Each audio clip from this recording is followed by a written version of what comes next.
Rutherford क्या है, एक साइंटिस्ट है जिसने हमें बताया कि most of the mass almost 99.95% and all of the charge of an atom is concentrated in atomic nucleus.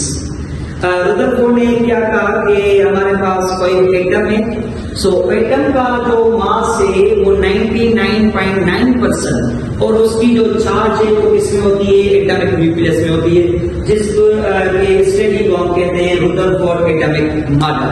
So Rutherford atomic model ने हमें दूसरी पॉइंट बताई कि nucleus is positively charged and it's size is of order of 10⁻⁻15।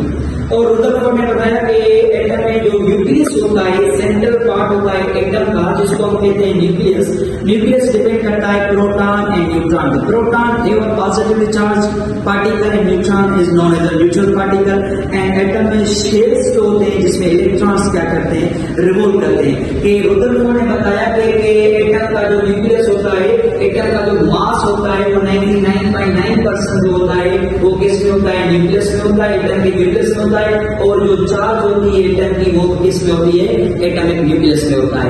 और इसने दूसरी point हमें बताई कि एटम वो जो होता है न्यूक्लियस वो कौन सा चार्ज होता है, पॉजिटिवली चार्ज होता है और size of order of 10⁻⁻15। Nucleus की साइज भी हमें रुदरफोर्ड ने बताई कि उसने कहा कि साइज ऑफ जो न्यूक्लियस होता है वो 10⁻15 होता है, और हमने पढ़ा है कि एटम की जो साइज होती है वो 10⁻⁻10 होती है। जैसे एटॉमिक साइज 10⁻⁻10 एंड न्यूक्लियस की जो साइज होती है वो कितनी होती है, 10⁻⁻15। इन दोनों का डिफरेंस करेंगे तो 10⁻5 मींस 1 लेख ग्रेटर देन होता है न्यूक्लियस एटम। ठीक है, सो ये भी हमारे पास क्या है, रुदरफोर्ड। और तीसरी पॉइंट क्या बताई, this is the maximum empty space in an atom and electrons revolve around the nucleus. Rutherford ने और हमें बताया कि जो एटम का मीन्स मोस्टली जो पार्ट्स होता है वो एम्प्टी होता है, मीन्स वो खाली होता है, उसमें कोई भी चीज नहीं होती। So this is the maximum empty space in atom. Atom में क्या होता है, मैक्सिमम एम्प्टी स्पेस होता है and electrons revolve around the nucleus and electrons क्या करता है, रिवॉल्व करता है अराउंड द न्यूक्लियस। ये 3 स्टेटमेंट है रुदरफोर्ड के। और रुदरफोर्ड है ये कुछ पोस्टुलेट्स हैं जिसको हम कहते हैं फेल्यूर पोस्टुलेट्स, जिसमें रुदरफोर्ड फेल किया था।